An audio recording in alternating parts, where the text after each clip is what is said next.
Hello and welcome to the Yukon Entrepreneur Podcast Series, a series all about how Yukoners are adapting their businesses during the COVID-19 pandemic. I'm joined today by Alison. Alison, please introduce yourself. Hi, I'm Alison Zeidler. I'm a holistic wellness facilitator here in Whitehorse, and I help people and animals actually to release stress and feel better physically, mentally, emotionally, and even spiritually. I help animals with pain and discomfort and even behavioral issues. And I help predominantly professional women regain their passion and zest and joy for life by reducing and even eliminating the effects of chronic stress and burnout. And I do that by offering a variety of tools to shift self-limiting beliefs, clear emotional blocks, have methods that help focus and concentration, ultimately to reconnect with themselves. Well, that sounds like something that's much needed during a pandemic. Yes. And how long have you been operating your business for? Been operating since 2009 on a part-time basis. I have a part-time day job also. And where are you operating from? Are you based in a community or in Whitehorse or? In Whitehorse, I have a clinic on Main Street. Okay. So you're operating from the traditional territory of Ta'anquitchin Council and Kwanlin Dun First Nation, and I'm recording today from the traditional territory of Champagne and Ajax First Nations. Yes. And so is your customer mostly from the Whitehorse area, from the Yukon? Is it international, across Canada? Where's your client base? Most of my clients are based here in the Yukon. I do have some clients across Canada and into the States. Most of my American clients are animal clients. And generally, all of the international and national clients that I see and work with are by Zoom, distance, energetic work, various types of healing modalities. And what have you learned about your customer during the pandemic? During the first year of the pandemic, my client base shifted quite a bit, which is very interesting. I saw a lot of new clients, far more new clients than the steady coming back all the time clients. That was quite interesting. And most of those new clients came for energy balancing, energy healing, and reflexology. And bringing your mind all the way back, what was your very first memory of the pandemic, and when you realized that this is going to be a significant event and a shift by business because of it? Probably the third or fourth week in March. It was a little chaotic for the first couple of weeks. And at my day job, we had just moved offices like that weekend. So with that chaos and then the pandemic, it was a lot. It was a lot. It was a really chaotic March, that's for sure. It was, and it was about the third week when everything really started to shut down. Yeah. Which of the public health measures have been the most challenging for you as a business owner? Initially, it was being shut down for about 3 months. Yeah. But since then, most of the biggest issue that I have is just wearing a mask and trying to connect with people. It's hard to do that when you're wearing a mask.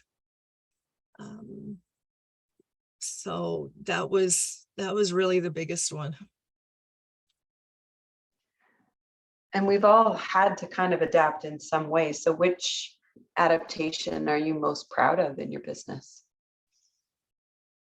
I shifted a lot more to online things and creating online workshops and evergreen programs that I'm still working on. But it's I like being online. It's I mean, I know lots of people are really tired of it because we've had to do it for so long. But I live in Marsh Lake, and if I don't have to come to town 7 days a week, then I'm actually kind of happy about that. So I don't mind the online work. And what have you learned about your business model over the last 2 years? Quite a bit, actually.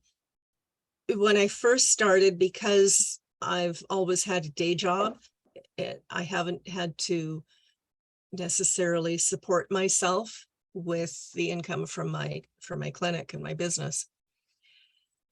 So this gave me the opportunity and the impetus to really dive into a whole side of marketing that I never actually really even knew about. So I joined a number of networking places, international ones, and worked with some marketers. So that's opened up quite a bit of new horizons for me, new ideas, new ways of working with people in my business. And did you access any of the pandemic related supports? Like I did. Yeah. I was able to access the Pivot program, which was just amazing. They helped me so much with my website and the SEO stuff and the shop pages and all of those things that I was really clueless about. And it was much needed, and I'm incredibly grateful for that program. I guess that really helped you kind of then pivot to that online model or reach a wider audience. Definitely. Mm-hmm. Were there any gaps in any of the programs that were available in the territory, the pandemic related supports? Not for me. Pivot was the one that I think I needed the most. Mm-hmm. And in my day job, I'm an essential worker type person. So there weren't any gaps, certainly from a financial perspective. Going forward, how are you thinking about your business differently? Where are you seeing your opportunity? Definitely seeing much more opportunities on a global scale. Being online is great. As I said, I like it. And it's being more global has opened up a whole new world for me. I taught an online pet reflexology class, for example, and I had one woman from Australia who took part in it. Mm-hmm. So it really has shifted my whole perspective on, yes, I love seeing clients one-on-one, and I will always do that locally here and throughout the communities. But I also really like the more global aspect of what we can do now. Mm-hmm. Mm-hmm. And have you taken up any new skills to kind of better position yourself for that? Mm-hmm. Yes, I'm a lifelong learner anyway, but I took quite a few courses in modalities, HeartMath for one, that can be done online really easily. And some of the programs and courses that I'm developing are geared for online. Mm-hmm. And it's lovely. Yeah. As a business owner, leadership's kind of inherent in all that we do. What are you learning about leadership during this time? I never really think about that question because it's not really ever something that I view myself as.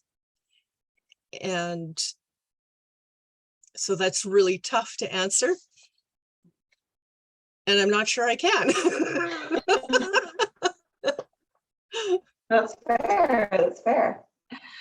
As we think about sort of the Yukon economy coming out of this and sort of, what the path for the territory looks like, what are some of the major things that you're paying attention to? Certainly, what opportunities the community itself and the government have planned for over the next few years. Because we have a housing shortage and all of those things, it's a little more difficult for people to come here and expand our growth as a city and as a territory. And I hope that will shift soon, because having new people come it's what any community needs to grow. Mm-hmm. Do you have any advice for emerging entrepreneurs? Yes, get lots of help. Lots and lots and lots of help. Years ago, the concept may have been, oh, I just have to open up my business and hang my shingle and I'll be busy. And that doesn't usually work. And so finding out about all of the tools that you might need, and that's as simple as like an online calendar system, and marketing, and what the best ways to market are, how to use Google My Business, like all of those things that I had no clue about when I first started. So it's been a very, very slow learning curve for me for the last many years. And it's only in the last 2 or 3 years that I'm like, oh, now I see how it all works together. This makes my life so much easier. Who knew that an online booking calendar would save me so much time, right? Yeah. So yeah, get lots of help. Good. Any shifts in your worldview from the pandemic?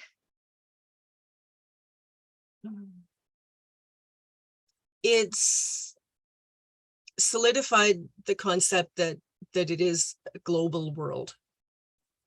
We are intertwined. Every part of the world is intertwined with every other part. And there can't be much separation. And that's economically, and that's spiritually and culturally. The world needs to pull together a little bit more. Mm-hmm. And I think that some of what the pandemic has done is to wake people up to that idea a little bit more.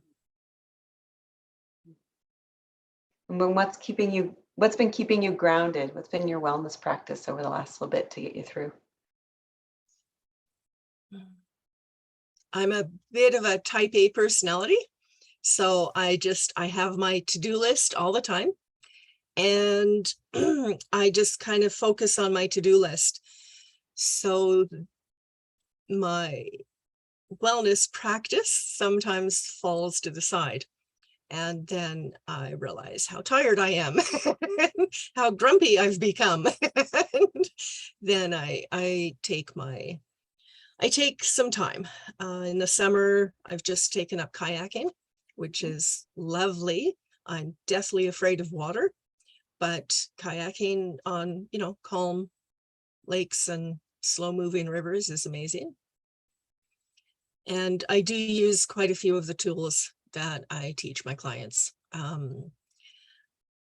breathing, being heart-centered, focusing on the things that I'm grateful for, the little things. It's none of us have huge blocks of time to sit and meditate for 3 hours a day. So I'm all about the quick, simple tools that we can use that will keep us grounded, will keep us connected to ourselves and to our communities. And so I teach a lot of different, quick 5-minute tips here and there. And I do use many of them myself on a regular basis. Any final thoughts before we close out for today, Alison? I'm just really glad for this program that was put together for the pandemic. It's amazing. And I'm just really thankful for it. Thank you. Thank you, Alison. Take care. Okay.